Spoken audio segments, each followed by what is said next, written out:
ஓம் சாந்தி. பாபா,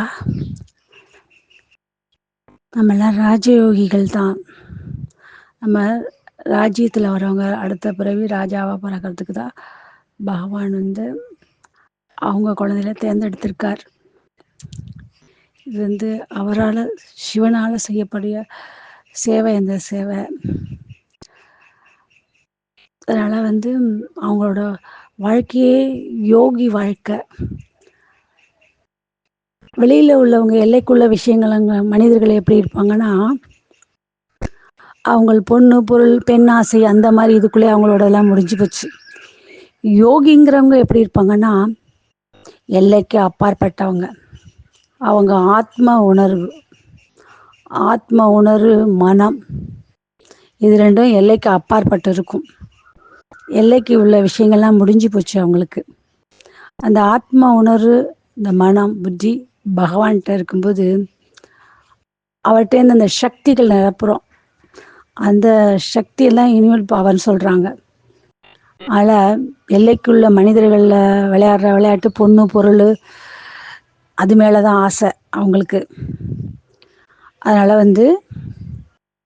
அவங்கள தீண்டியோட பார்க்கலாம், யோகிகளை தீண்டி பார்க்கக்கூடாது.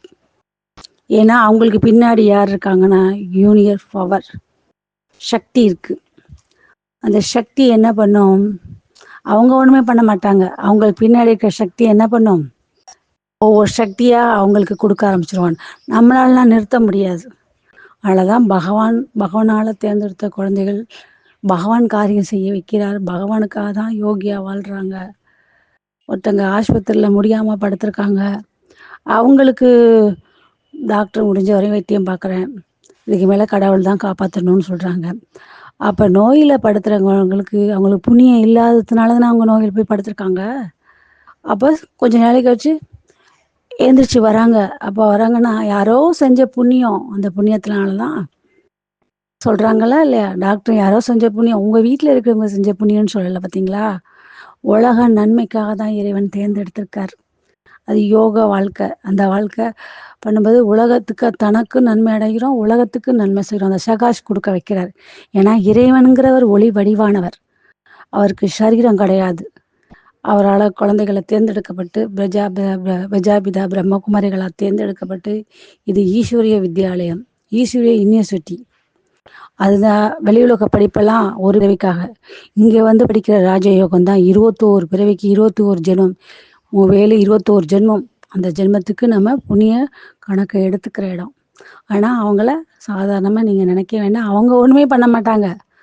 அவங்களுக்கு பின்னாடி இருக்கிற சக்தி தான் நம்மளை. ஆனால் யாரும் இந்த மாதிரி பேசினதில்லை பண்ணதில்லை. இப்போ இறைவன் தான் உங்களுக்கு எல்லா மெசேஜும் அழகாக கொடுத்துக்கிட்டு இருக்காங்க. ஆனால் அவங்கள தொந்தரவு பண்ணுற மாதிரி ஏதாச்சும் மனசில் புத்தியை, பகவான் இருக்கிற புத்தியை வேறு பக்கம் மனிதர் பக்கம் திருப்பினா அதோட பாவ செயலாகும், தூண்டுதலாகும். அதுக்கு கர்மான் பேர், தண்டனை வரும். பொதுவாகவே 5 விரலும் ஒன்றா இருக்கான்னு கேட்குறாங்க தானே. அதுக்கு சொல்கிறாரு பாருங்க பகவான், 5 விரலும் ஒன்றா இருக்கா அப்படின்னு கேட்குறாரு தானே. சுண்டு விரலில் தான் எடுத்துக்குவாங்க. சுண்டு விரல் தான் சதோ பிரதானம் அப்படிங்கிறாங்க. மொத்தமே 4 யுகங்கள். அந்த 4 யுகத்து நம்ம கையிலே இருக்கு, அது யாருக்குமே தெரியல பாருங்க. அதான் பகவான் புரிய வைக்கிறார். 4 யுகங்கள். 4 யுகங்களில் கல்யாணம் பண்ணும்போது என்ன பண்ணுவாங்க? சுண்டூரில் நொண்டி தான் கொடுக்கணுங்கிறாங்க. சுண்டூரில் கொடுத்தான்னா சதோபுரப நீனு நானும் அமைதியாக இல்லற வாழ்க்கை நடத்துவோன்னு அதுதான் கொடுக்க சொல்லுவாங்க ஃபஸ்ட்டு பார்த்தீங்கன்னா. அப்போ 2வது விரல் மோதிர விரல், அது ஆசை. அந்த விரலுக்கு ஒண்டி தான் மோதிரம் போட முடியும். அதுதான் தியாபர யுகம் ஆரம்பிக்குது. அப்போ மனிதர்களுக்கு இந்த ஆசை வர ஆரம்பிக்குது.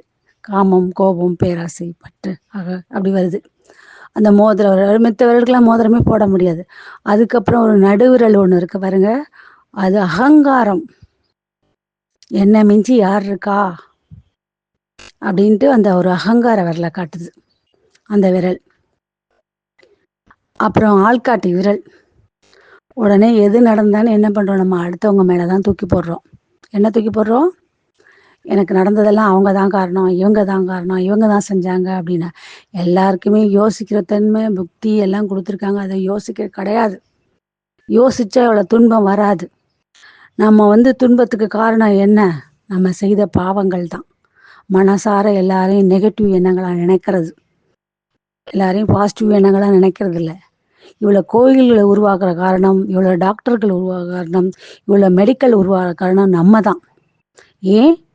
அந்த மனசுல எல்லாரையும் சபிக்கிறது, எல்லாரையும் திட்டுறது, எல்லாம் பண்ணிட்டு கோவில்ல போய் அழறது. எனக்கு இப்படி நடக்குது, ஏன் இப்படி நடக்குது? நான் என்ன பாவம் செஞ்சேன்? என்ன பண்ணணும்? ஏது செய்யணும்? இதுக்கு என்ன பரிகாரம்னு போய் கோவில்ல நின்னு அழறது. அதே மாதிரி நம்ம நோய் வர காரணம் என்ன? அதே தான். அந்த வாயால பேசினோமா, இந்த கையால செயல்ல செஞ்சோமா, கண்ணால பார்த்தோமா, அதெல்லாம் என்ன பண்ணும்? அதெல்லாம் நோயை அப்படியே உள்ள வாங்கி படுத்த படுக்கையில கொண்டு போகிறோம்.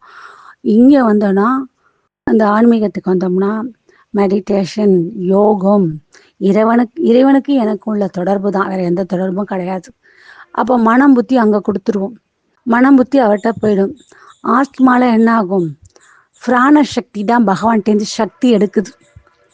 அதுக்காக தான் ராஜயோகங்கிறாரு. அதுதான் நல்லா புரியுது. ஒன்றும் கஷ்டமே கிடையாது, ஈஸியாகலாம். நம்ம அந்த அந்த உலகத்துக்கு வரணும்னா, ராஜா ஆகணும்னா சக்தி இருந்தால் தானே ராஜா ஆக முடியும். சும்மா சோம்பேறியெல்லாம் கொண்டு வச்சா ராஜா பண்ண முடியுமா? அதுக்காக தான் இறைவன் தேர்ந்தெடுக்கிறாரு. அதுக்கு மேலே ஒன்று இருக்கு பாருங்க.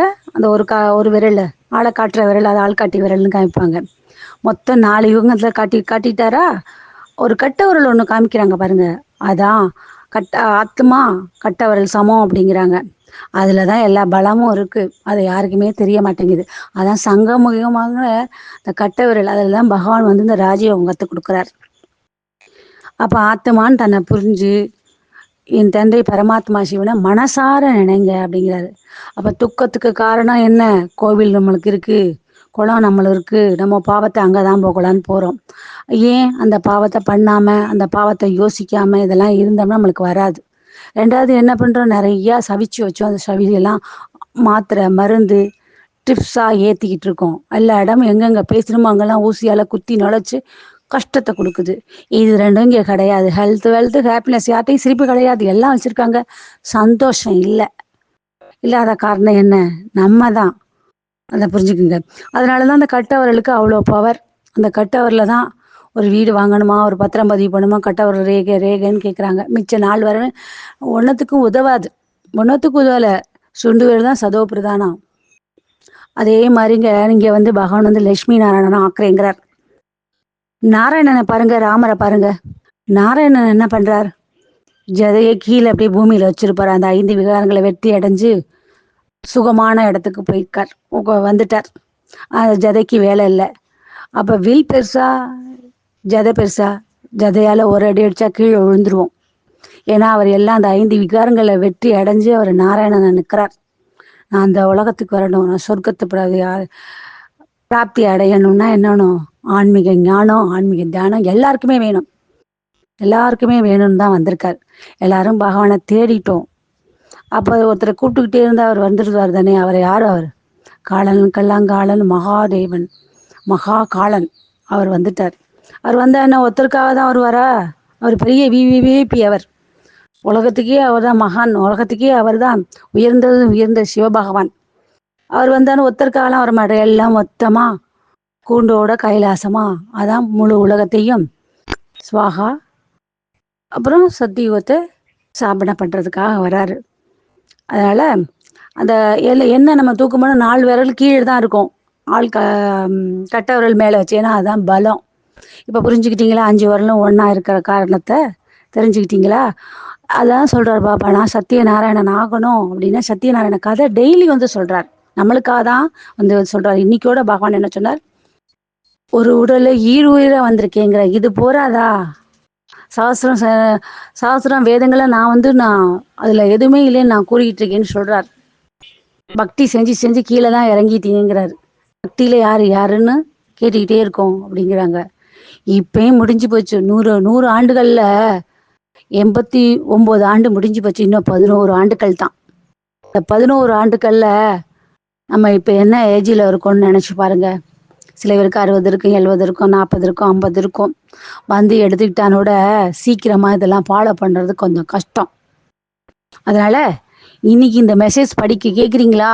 இந்த வாய்ஸ் கால் கேட்குறீங்களா? அடுத்த டைம் பகவான்கிட்ட எங்கெங்க பிரஜாபிதா பிரம்மகுமாரி சென்டர் இருக்க எந்தெந்த ஊரில் இருக்கீங்களோ அவங்கெல்லாம் போய் ஆஜராகுங்க. பகவானை அடையுங்க. பகவான் சொல்கிறபடி இருங்க. பகவான் 21 பிறவிக்கு இது கொடுக்குறாரு.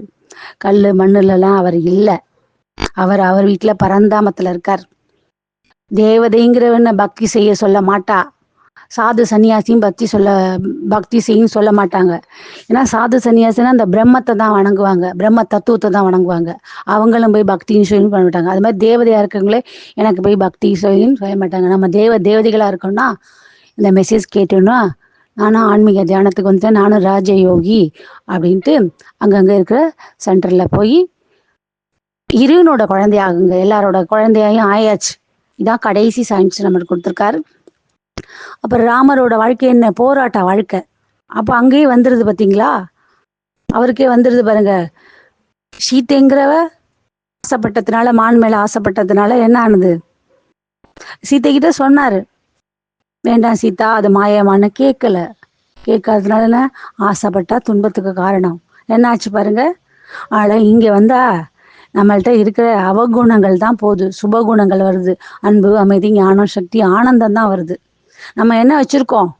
எல்லாம் அவகுணமாக வச்சுருக்கோம். எல்லாரும் என்ன வச்சுருக்கோம்? கோபம் அதிகமாக வருது, ஆசை அதிகமாக வருது, அகங்காரம் அதிகமாக வருது, எல்லாமே இருக்குது. அதெல்லாம் யார்ட்டையும் இல்லாமல் இல்லை. அதுதான் சொல்கிறார், அதெல்லாம் நம்மளுக்கு போகணும். நான் படிமானமாக ஆகணும். நான் அமைதியான ஆத்மா, அன்பான ஆத்மா, எல்லாமே எல்லா சுரூபம் நம்மளுக்கு இருக்குது. எல்லாருக்கும் நிறைச்சி தான் பகவான் அனுப்பிச்சிருக்கார். இந்த வாய்ப்பை மிஸ் பண்ணாதீங்க. இப்போ விட்டிங்கன்னா எப்போவுமே இல்லைன்னு சொல்கிறார் பகவான்.